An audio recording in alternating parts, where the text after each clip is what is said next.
The only way to be light is to love, and the greatest form of love is authenticity. In this series, I will have soulful conversations sharing perspective and light through braiding and bonding. In this session, I'm joined by one of the brightest lights in my solar system, Abdul Jai, a feeler, a thinker, a mover, and a lover. Now open your hearts, take a deep breath, and join us. This is Sessions with me, Josie Jones. Hi, Yaga. Hello, hi everyone.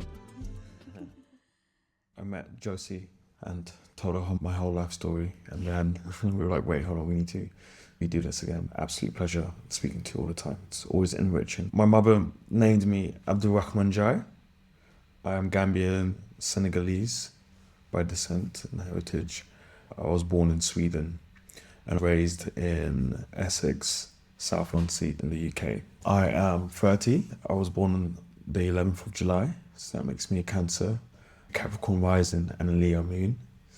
For all this, we're just out there, figuring me out. I'm commonly known as Yaga or Yagamoto. Professionally, I'm a multidisciplinary artist. But I grew up in Essex, predominantly white, or struggled to pronounce Abdulrahman, which is like 4 syllables. It was just quite exhausting. So I ended up abbreviating my name to AJ. Funny enough, if you go to Gambia, people call me AJ. Yagamoto itself, Yaga means ancient in my mother's tongue, and moto means movement in Latin. It also means base in Japanese, but yeah. Initially, built the name together when I was starting the career of DJing. That was initially one of my first loves, and something I did professionally around the age of 18, 19. I love the idea of mountaineering and the analogy of climbing mountains, and I compare the idea of climbing a mountain to what we do in life. You know, we climb different heights in order to reach our goals. It all starts with my grandmother and my mum. So my grandmother used to be a designer, a clothing designer. But my grandma and my mum definitely brought an influence into my life, because my mum, she's very colourful. So at a young age, and specifically I think just Gambia and Senegal, it's really, really colourful. It's a very colourful country in regards to, like, if you're ever there and you're driving around, or if you're walking around, all of the patterns of clothing are really big, bright colours, or like bold colours, or pastel. I think it just kind of represents us as people culturally. You know, we are, I mean, there's so many different tribes, but my tribe, I'm Seri as well. I'm part of the Gringotts, storytellers. Usually, people from my tribe will come to parties, naming ceremonies, any form of celebration or funerals, and would sing. They would sing about the ancestors, songs of joy and rejoice, and like it's almost kind of medleyed in with prayer. And in return, you would give them money. We have this phrase called showering people with money, where you just make it rain. Dancing is unified with the singing, and the expression of movement is based around storytelling, often improvised in regards to tempo and the drum patterns. They follow the drummers and the rhythm. They're improvising each move to the drum pattern, and sometimes things can be a little bit sudden, and yeah, like the moves itself, you kind of have to be there to see it. It's high energy, really playful. It's got large contemporary elements of it. It's big hands swaying, loads of fast feet movement, uses of the hips, uses of the bum, but then like it has this real like elegance to it at times. Just to kind of marry this into my inspirations, these are things I grew up seeing around my culture. Dance is one part within my DNA as part of storytelling. I would always be too shy to dance at functions and parties. I would always get encouraged by my aunties or my uncles to be, you know, and they'll like form a little circle, throw you in the middle. No matter how big it or small, the movements of sheer encouragement. I was one of the only few black kids in my school. It's probably around like maybe about 3 or 4 of us. School with 600, 700 pupils. When I came into the country at the age of 5, I didn't understand English or speak it, because Swedish was my first language, and then Arabic through prayer. I was brought up in a Muslim household. When I arrived in the UK, I remember like the teachers introducing me to the whole classroom and being like, hey, look, this is Abdu, he's new. Does anyone want to be friends with him? And there was like one person, his name is Benjamin Hart. I love him so much. Not sure where you are, but big up, Ben. We gotta find Ben. Yeah, I can find him. He was my first friend here. But see, this is the thing. I remember in class, every Friday we had a show and tell, and I got asked to bring something in. And I didn't have anything that was valuable or really cool to bring in. The teacher asked me to present something. I have 6 sisters. One of my eldest sisters, her name Aji, me and her used to watch like MTV when we were younger. And there was a song called Baby Cakes, popular in the UK. So I memorized it. Bear in mind, I didn't know how to speak English. My teacher asked me, Abdi, what have you come to show today? So I presented this song. I sang it in front of the class, and I remember looking at everyone's reactions, and everyone was so entertained. Teacher was highly entertained. It was a bridge, yeah, but I do remember feeling a little bit too performative. Understood that. Understood that in order to get along with everyone, I have to perform. And then show and tell no longer became show and tell every Friday. It became me performing. This is, I would say, kind of, it was a bittersweet, but this is where performance had been sparked within me. So from that point, I kind of leaned into like being this gesture, class clown in class, which didn't help me with my grades. So my parents would get really frustrated with that. But isn't that such an interesting juxtaposition to the performance art you do now? Yeah. Like, you start off as the class clown, then you become taken seriously for the thing that almost gave you such a complex. Yeah, honestly, the juxtapositional value is incredible. There's a part of me also as well that I'm like, wow, it's so beautiful that I was able to take that energy of being performative. Don't get me wrong, there's a lot I had to unlearn because it's harder when that becomes your personality. I definitely do understand that. I use that as a crutch for my personality, for validation or acceptance, because it's almost like it slightly gave me a little bit of trauma in some sense in the way that I communicate and the way that I create relationships, become highly performative in the way that I interact with people just so they can like me. Only until afterwards, later down the line. How much later? Maybe around a good 20 years later. Yeah, it takes time. There was a part of me that enjoyed it, but then also people were just like, oh, well, that's just Abdi. I would say that personality trait kind of started to diminish when I completed alcohol, when I completed drinking. But I feel like I used it as a crutch to get through social anxiety. I'd find myself overcompensating in so many different ways. I think many of us Also do that, yeah, you know? It just actually takes so long to get to know who you are. Yeah, I've been in many spaces where getting paid to entertain people, and entertainment starts to draw respect. I'm interested to know what the shift in your soul was when you started to become respected for the one thing that traumatized you. I just focused on trying to exist and be treated fairly in these spaces, but through that's where all this, it marries into this entertainment factor. If someone's trying to teach me something and they get frustrated, then my body freezes. If you would tell me to improvise a scene, I would do it quite well. I do remember performing arts being my outlet, which was really good. I got moved to a school called Shoebury, and for those who know Shoebury-Ness, it's an area in Essex. It's like a working class area. It's very industrial, upper working class families and a very low income families. And the school I went to kind of had that molded in, let's say like close to around 900 white pupils, and then let's say probably around like maybe 30 max people of color. And I want to say around 16 of them were in my year group. And we were all very close friends. And it was really beautiful because it was the first time in my life within the UK that I've been brought close to blackness within proximity, because it's so spread out in the area. 16 was a lot for us. That was fantastic. And we held each other close throughout the years in that school. The last year of school was really instrumental for my life because It really started when Obama got elected in 2008. That was the best year of my life. All we had known was whiteness and white people and not being in any position of power. Like, I think that's just kind of global within the Western world, within that sense. But specifically where we grew up, coming from a space where, you know, like the rarity, there's such a high rarity of even blackness coming together or black people coming together as a community. So to hear that Obama all across the world from Obama had been elected was like phenomenal. And I remember in our school we had TVs all around and they put on the news channels. So all we had was Obama's face pictured across the whole school.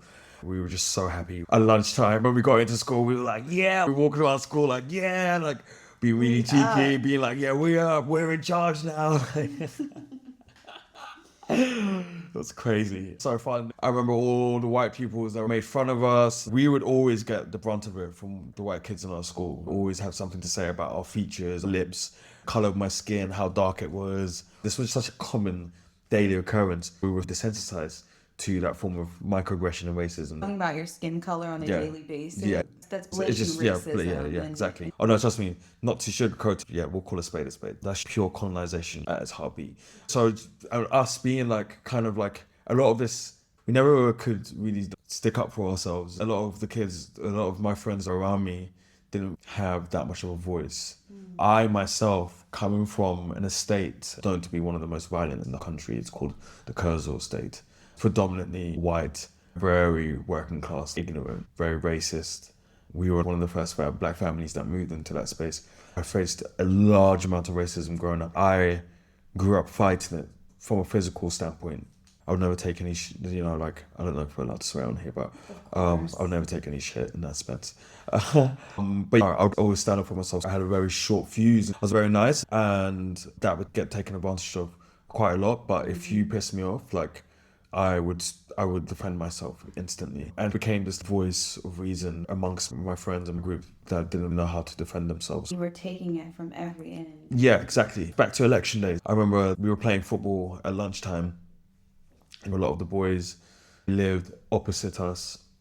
They lived opposite the school in these council estates, so all their families have been living there for generations, and a lot of them come from so many different backgrounds, but like white backgrounds, but a lot of them were very racist and ignorant as well. And I think... Wait, can I say really quickly? Yeah. If you are American, Yeah. estates are... Can you explain exactly what an estate is? Yeah. Okay. In terms... from my understanding, it's like a government housing? Yeah, it's government housing. It's government. Similar to what you might call a project. The projects, Yeah, okay, exactly. yeah. So the terminology here would be estate, because that was brought in by the Thatcher government, Margaret Thatcher.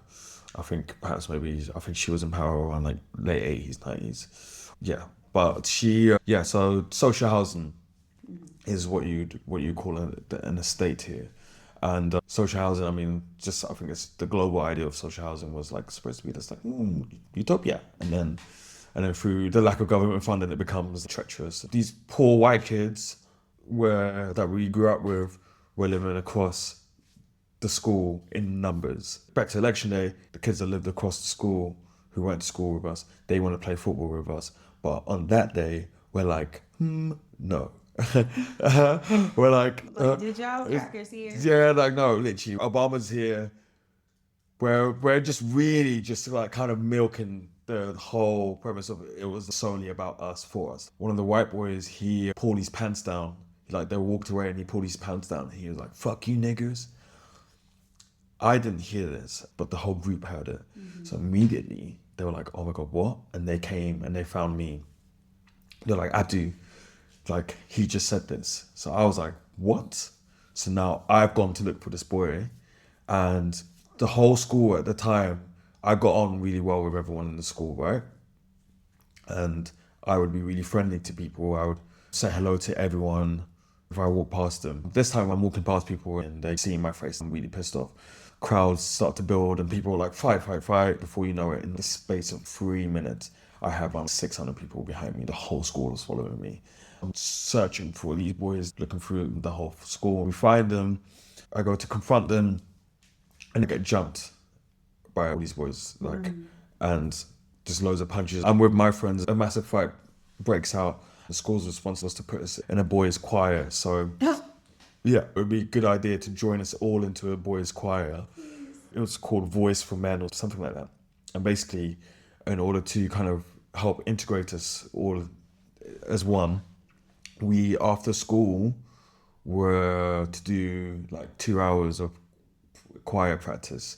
And the goal was to perform at the end of the school year in front of the whole school, and we'll do a public performance as well. Even in choir, we were segregated. The black boys, we had the deeper resonators and deeper octaves within our voices, so we would be in one section, and the white boys would be in another section.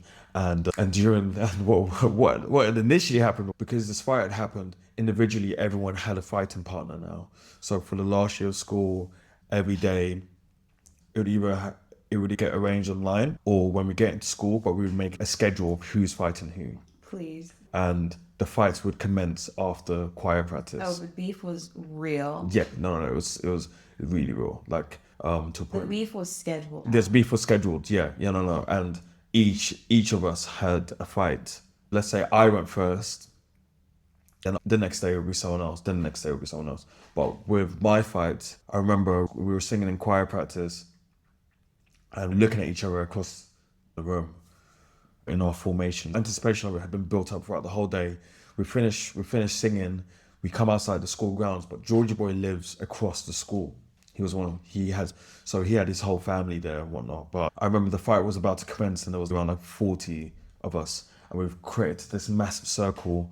And I'm putting my clothes down, and as I'm putting my clothes down, Georgie Boy has just come out of his house, hoodied up. He's like ran into this circle, and I get told, Abdi, turn around, and I'm just getting punches here, left, right, center. He called me from cheap place. But now that's happening, and there's like phones, like those phones that you could flip back in the day, and like loads of flashlights, and because it's quite dark at night, so there's loads of flashlights in my face, and loads of the white boys jump in and start beating me up alongside Georgie Boy, to a point where I had broken my jaw. My friends had frozen. It felt like 20 minutes, but about a good couple of minutes, They were all in shock, and they weren't really about it. But anyway, now this massive brawl has ensued, and one of the white kids picked me up and told me to run towards it, just run home, because one of Georgie Boy's family members was about to bring a knife. I remember running to the train station with my jaw like dislocated, and I got home, and I remember telling my mum what had happened, minus the knife part. She didn't take it seriously, and because she was raised in Gambia, where she didn't face overt racism in school, so she didn't understand my environment. She was just like, make sure you fight back. That's a common misconception of racism. The color of my skin is something that, unless you experience racism, you don't experience that level of hateful energy. To experience racism as a kid is worse than as an adult. As a kid, you can't quite intellectualize why someone hates you so much, because none of us have experienced any life yet. We're going from singing in choir to beating each other's asses. At what point did we have time to get to know or hate each other? It's really deep, and that's why racism is so awful. That was perfectly worded. It literally encompassed everything. I'm just painting, because initially I'm explaining, so if whoever's listening can get a real understanding of what my upbringing was like and what my background was like, because a lot of these things, a lot of these experiences shaped me where I am now, even my creativity and navigating this space in the world. Once that had happened, and I heard that a knife was being brought in, then I started to bring one in to protect myself. Just a Stanley knife, bringing weapons into school was crazy. With that being said, with me failing everything, my mum at the time was like, I hadn't been back to Gambia for at least around, I think about 10 years or so. My mum was like, how do you feel about going to Gambia to go see family and, reintegrate with your roots? And I was supposed to go back for maybe a month. And then I was like, yeah, I want to move back.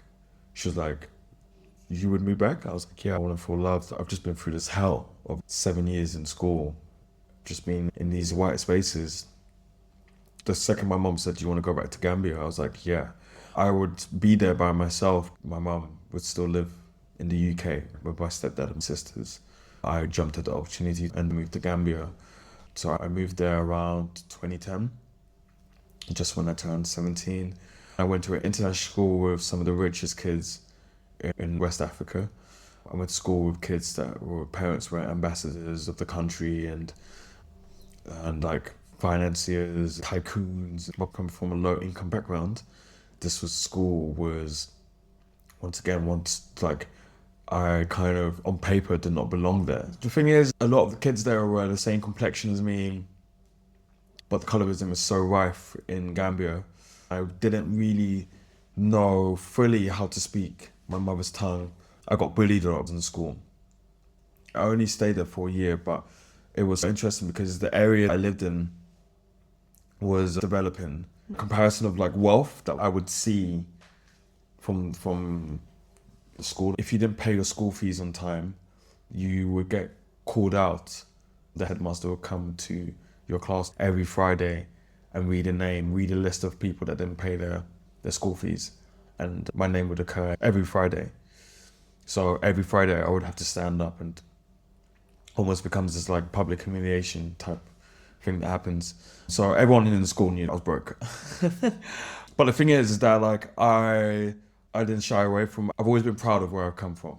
And to be fair, you were a kid, so you didn't have any say over your family's financial. No, not at all. But yeah, but like I've like come from deep struggle. So, but then that struggle is like I've learned nothing but beauty from it.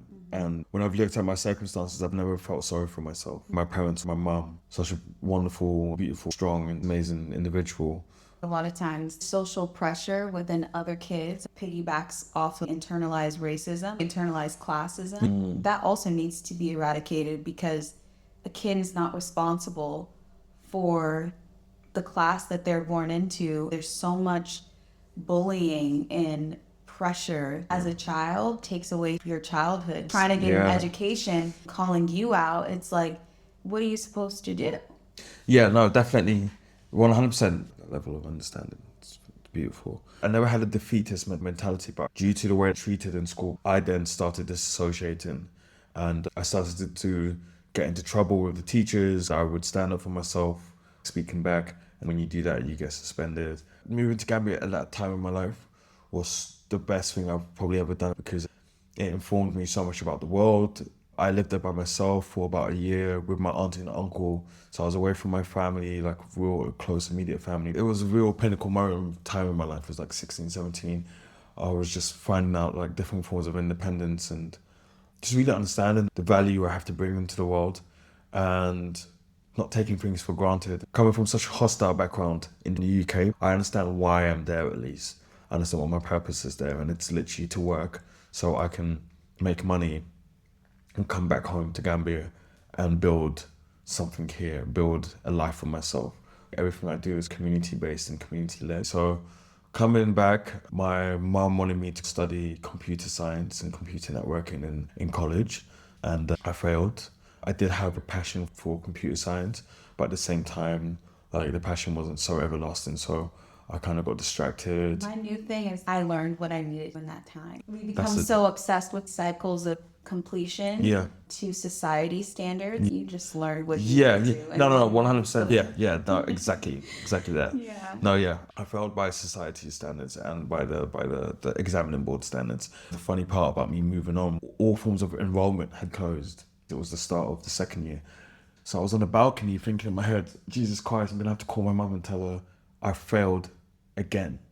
So I quickly ran upstairs to enrollment and asked to speak to the head of the performing arts department. And I explained my whole story to him. I was like, hey, this is what I've done. I have a deep passion for acting.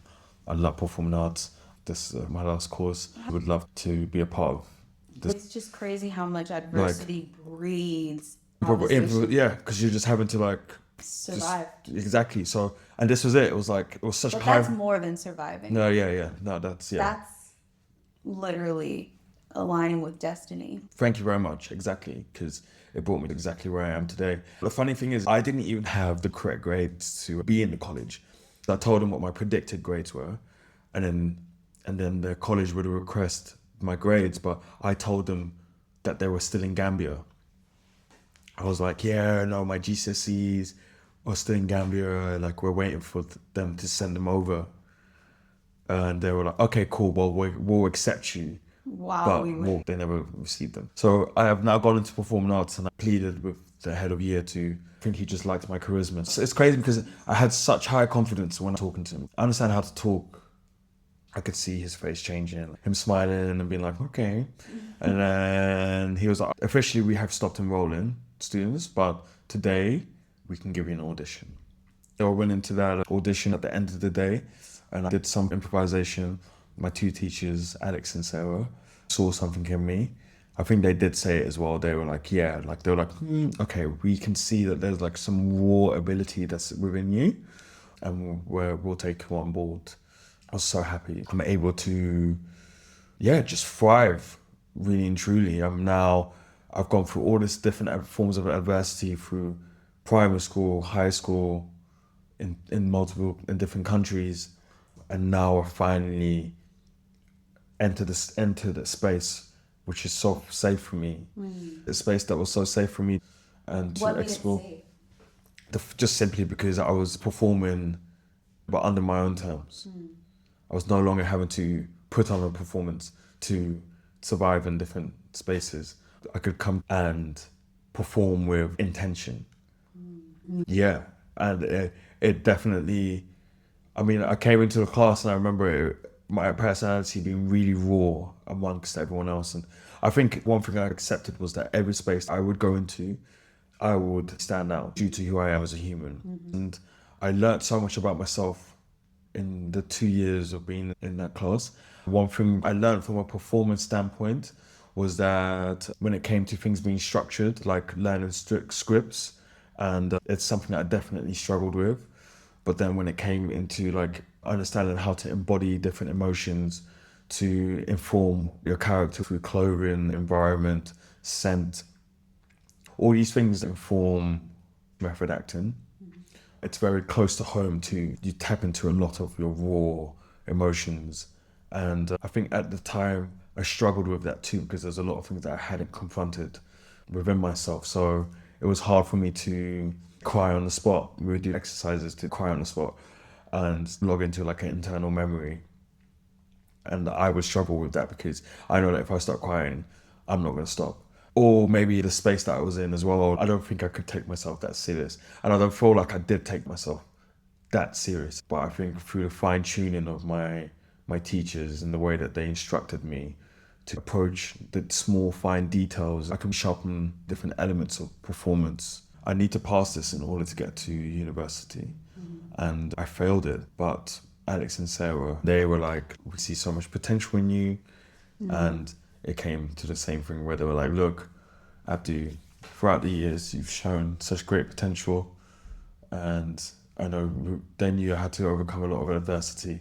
You failed, but we're going to pass you because we want to see you win. So, so then I got accepted into Nottingham Trent University, which is in East Midlands. But just before I had gone there, at this time, within the last year of college, I started a job at a bar. This was around the age of like 18, 19.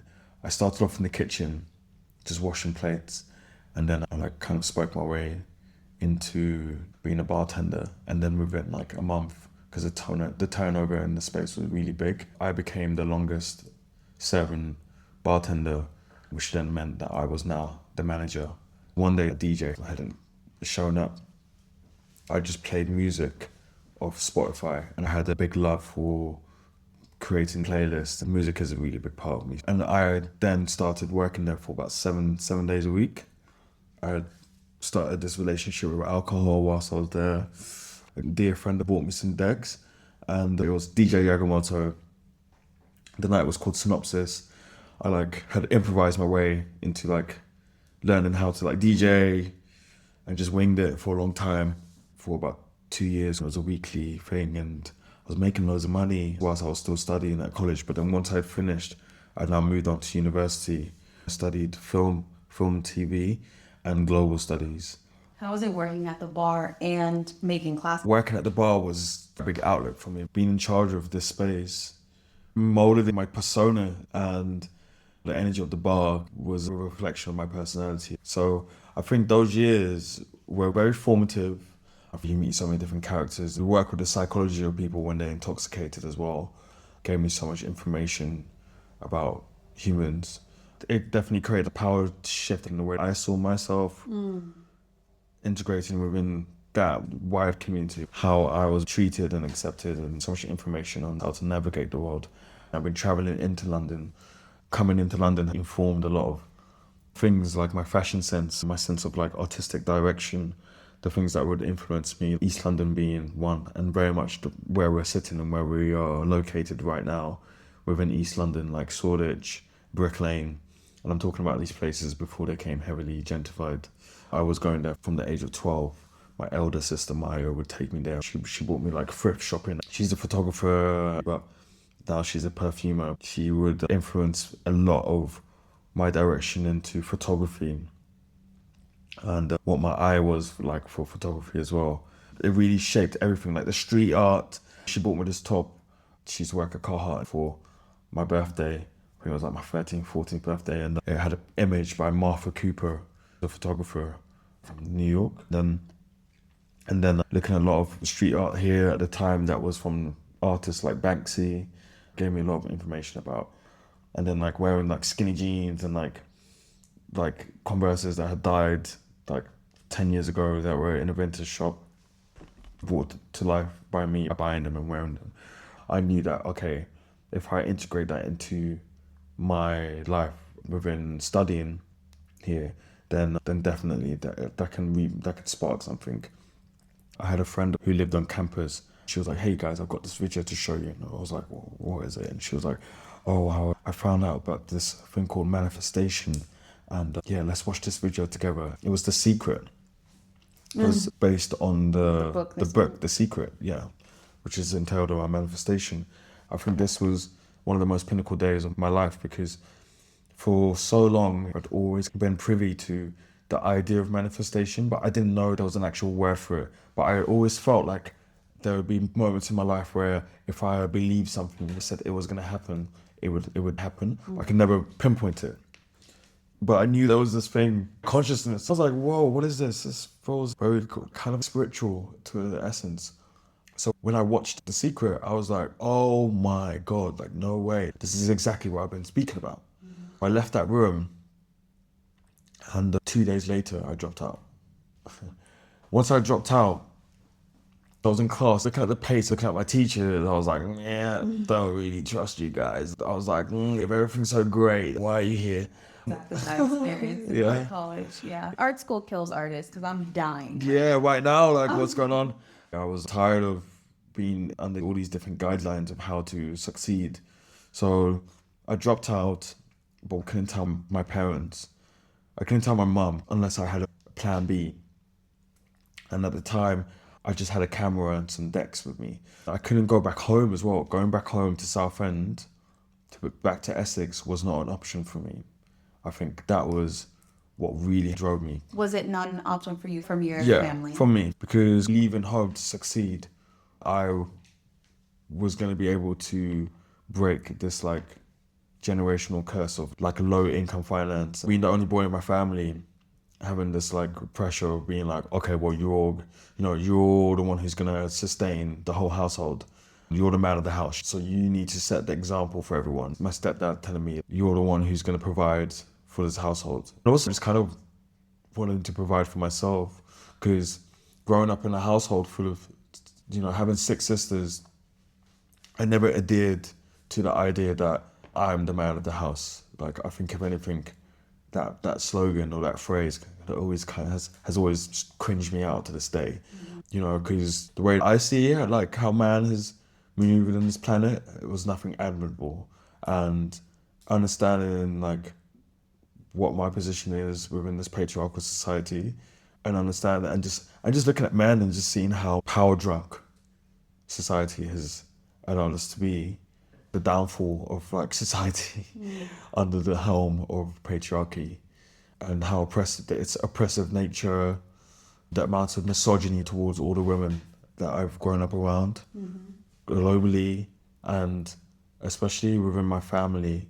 Like, it shouldn't take six sisters for me to notice that, but, or to even say that. Coming from a Muslim background where real patriarchy and misogyny is kind of like, is really uprooted.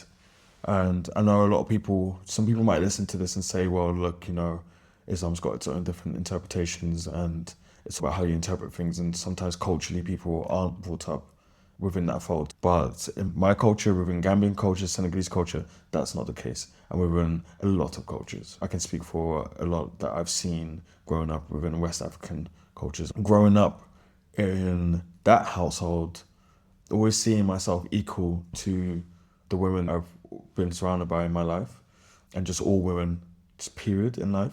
I can never adhere to the fact that I deserve more, or that I'm more like powerful physically, mentally, that I like should ordain more power in life just because I'm a man.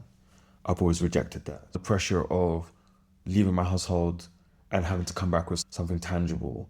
Which was a pressure that was provided to me by my mom, by my stepdad, by the whole of Gambia. Everybody's cultural expectation. Yeah, exactly. It's a cultural expectation, right? And then being married with your parents' expectations of how you should exist in this planet. So I just had a lot of expectations coming back home, and I couldn't come back empty-handed. Nor did I want to. I decided to do was, with this camera, just take it around and start shooting things. I remember I went to a party the day before I decided to drop out watching this video on manifestation. I went to an exhibition led by a black artist who later became one of my close friends and mentors. This artist, he had an exhibition in London, and when I walked in the room, it was my first time being exposed to a room full of black people who are all artists, all freelance. Some had gone to university, some hadn't, from different class structures. I walked into this room and my brain just exploded. I felt like I was in some like black secret society. Like, I was like, oh my God, we exist in these spaces? Like, how? Whoa, I was so overwhelmed. I've like barely been in a room full of this much black people, like period, in this country, let alone this love, artistry and creativity. So that inspired me. I had taken some photos of people. I was going around like as like party photographer, just to kind of like, you know, just create this soft introduction of myself into this space, because I'll take photos of people and then be like, hey, look, I'm on Instagram. I've got an amazing photo of you. It's film, even though it was digital. But I was like, it's film. Do you mind if I swap details and I'll send you your photos, right?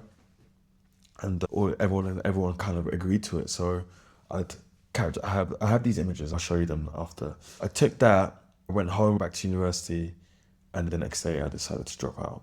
I started going around. I went to Brick Lane. I went to the store now known as, it's called Atika. It's like this vintage shop. I went there, I asked if they needed any promo. This is the store I used to go to when I was young, traveling from Essex to buy vintage clothes. The store had informed the way I dressed, my character as well, like my dress, informing the way I move and all sorts. It's funny enough, I actually went there earlier today and I was like, wow, life has changed. But like I had like applied for a job there, they didn't give me the job, but I now went as a photographer and I was like, hey, look, I'll make you some free promo. The validation of them even saying yes to me was enough. And that's what they did. They were like, yeah, sure. So I was like, oh my God, like I felt like I made it. Like I was like, oh wow, like I've dropped out uni, but the store has hired me to make this promo. If I make this promo for them, then if I post it online, then it's going to give validation to the idea towards other people that I'm an artist. So I started walking around Brick Lane looking for models. We walked down there the other day and it was like a metaverse of just like, I'm the model, no, I'm the model. It's a fashion show. Yeah, no, it really is. It's straight up. Really is. People dress and walk down Brick Lane as a hobby, but also knowing, take it from me, I'd walk like I was like hot shit, because in my head, this might be the day that I could get signed. You know, because there's loads of scouts, there's loads of modeling agencies around there.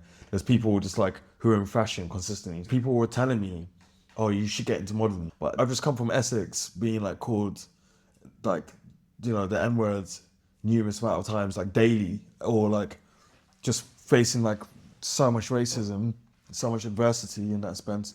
So then to then go to then now like and not be in the beauty standard whatsoever, to then now come into London and exist in these environments, and then people being like, your skin's so beautiful, you should do this, you should do that, and I'm like, what's going on?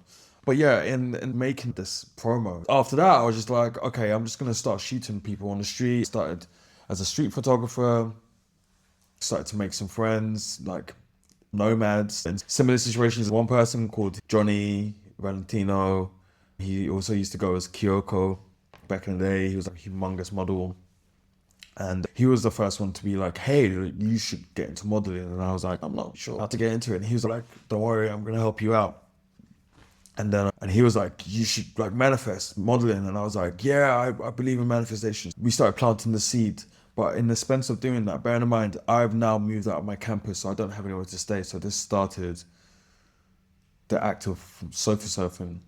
At first, it was quite rough. I was sleeping in so many different destinations. I would meet people and go like the university space in Campbell. I was sleeping at Shout Out Gabriel in his university kitchen, sleeping on his sofa. And then through him, like, I was just every night, like, I was either gallivanting, being idle, but always had my camera around me and shooting. Loads of street stuff, meeting people and being like, do you mind if I stay here tonight? And there'll be moments where afterwards I was like, maybe it isn't as sustainable as I think. Johnny was like, you should go to this agency called Knee Agency. It's run by someone called Campbell Addy. Let's go in for a walk in with a prominent bit to the story. So just bringing it back to the first exhibition I went to within that space of Black creatives, there was an image that I took of someone called Ibrahim Kamara, who is a phenomenal artist. Recently, the head of Off-White and Dazed magazine. He's from Sierra Leone. At the time he just came out of CSM and he was styling. He's definitely shifted the culture. He's like a pioneer within the culture of arts and fashion. But I took a photo of him and I sent the photo to him on Facebook, and he said to me, he reached out and said, thanks for the image, by the way, would you ever be interested in modeling? And I was like, yeah, I'd love to. And he was like, okay, perfect, I've got a shoot for you on Monday. So I went to the shoot and I got shot in a campaign for a brand called Rushmade Butter. I hope that's how you pronounce it, sorry if I slaughter it. And the photographer was called Ruth Asai.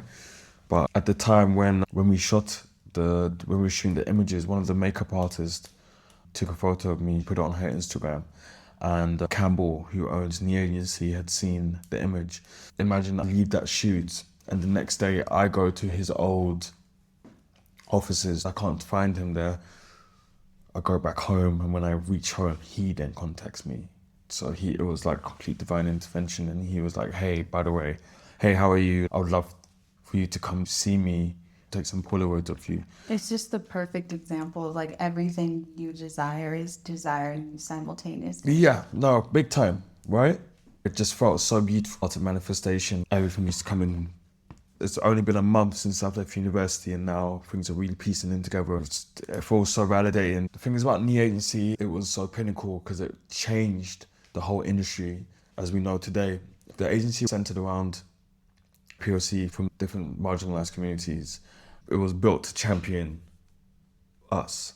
True inclusion. No, Shout out to Inclusive Agency. With all the circumstances that were going on in my life, from meeting Campbell, he signed me the day I met him. In a month, I've got something tangible enough to come and finally call my mum, because I still haven't told her that I dropped out. And I was just waiting for jobs. Some came in, did Fashion Week, did X, Y, Z. Then I did Burberry with Ib Kamara, who's also Campbell's really good friend, like sister. It was quite revolutionary because of his styling technique. It's got so many different expressions. The campaign that we did with Burberry, when I got confirmed, I was like, oh my God, my life was changing. Thank God I can finally call my mum, because I know that if I say the word Burberry, she's going to be like, okay, well, at least you got your life together in some way. So I finally called her, got something to tell you. She was like, what? I was like, I'm not at university anymore. She was like, I do know. I was like, well, I've got a plan. I've got this plan. I've been working on a few things. I've got signed to model an agency, and I've got a job at Burberry, a global campaign with them. And her tone changed immediately. She said, Abdu, I don't know what direction to encourage you anymore, and it seems like this is your passion, this is what you want to follow. So with her blessing, I promised her a few things. I was like, I'm going to be really successful in what I do. I'm going to be supremely successful in the way that I move forward with this. And I've got this planned out. She heard it in my voice and she was like, I believe in you, go ahead.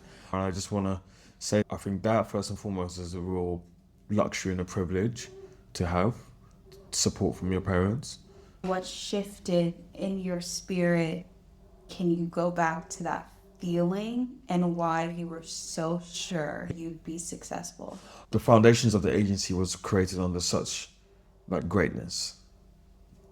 Being around someone like Campbell, being like almost like this like bigger brother, you know? Just everyone around me, from him to like having someone like Ib, who was also this really big figure in my life, and just seeing them have all these tools and information and just passing it on to me. And I just felt so grateful knowing that like, okay, this is all I needed and this is what I need. I'm trying to succeed in this environment. A large level of community support. If you can exist in the place that I've grown up in and make it out, then you can exist anywhere in the world, you know? I haven't touched on Sweden much. I grew up there. I'm used to making meals with like 3 ingredients. So that's all I ever need, you know? And not to sound like cliche when I say that. No, that's a bar. This is not about food. Exactly. And that was about food as well. It was deeply a metaphor and literal. From the literal aspect, it seeped into my life through everything. I'm so used to making a meal with the bare minimum. I don't see it as the bare minimum. I've always seen the things I lack as abundant. Or as abundant. I'm so abundant, you know? I just needed things to help amplify my spirit. Wow. You done. You finished. Gorgeous. That was like the smoothest, least painful process I've ever experienced my hair journey. I love when people say that. That is outrageous. I didn't even feel you on there. It shouldn't be painful. That's incredible. I'm a big believer in getting your hair done. No, but that's kind of like peaceful that was. For context, I just finished Yaga's retwist and style, put beads and everything. What am I going to do when you go? Just have to come to LA. You probably were so deep in your story that you didn't realize you were getting your hair done. There's also a comfortability about getting your hair done at home. I feel like you're hanging out and someone's playing in your hair. Yeah, thank you so much. Wow. Just in response to your question, all I've needed is just a little bit, just to kind of guidance, different forms of mentorship. We're officially on the following day to wrap up. My computer died and we had to recover the audio. It all worked out. Yeah. Yaga's like, it'll be here. Yeah, I said it'll be here. It magically dropped from the sky. And I said to you, say it. And it did. I had to force you. It magically, like, say it. It magically dropped from correct amazing software recovery mode. In conclusion, I do want to ask a few questions. Be as short or long with your answers. What is one lesson that you've learned recently that you wished you'd known sooner? That things happen in cycles. What has been your biggest source of inspiration? Myself. Amen. Big time. I say this because perhaps maybe last year, 2024, there was moments I wasn't feeling so inspired, but through different trials and tribulations, the kindness in my process of evolution I've been really happy and proud of myself with that. I think I'm giving myself moments to be proud of, like, just with self-awareness, being present in my life in that sense. Incredible. There's nothing more I want in this world for people to find a vocabulary to communicate with themselves and the universe, to gain that articulation and awareness. There's a methodization that I like prepare for myself, it's all revolved around kindness.